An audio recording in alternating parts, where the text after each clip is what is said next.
मैं बेटा के गीत गाने जा रही हूँ। वीडियो को लाइक कीजिएगा, चैनल को सब्सक्राइब कीजिएगा।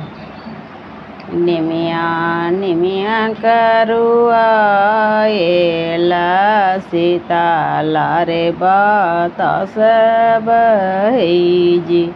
निमिया निमिया करुआ एला सीताला रे बतास बही।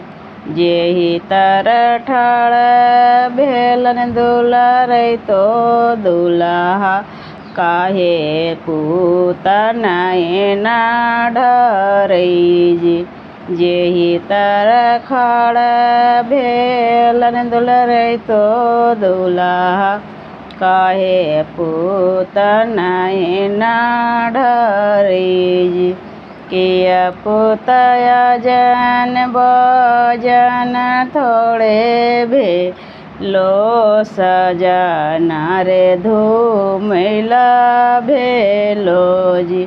किया पुतया जन बजन थोड़े भे लो सजना रे धूमिला भेलो जी। नहीं पापया जन बजन थोड़े भेलो सजा नारे धूमिला भेलो जी। दूर के देश पापा जी विवाह कैला कोई नारे जाओ रे जाओ जी।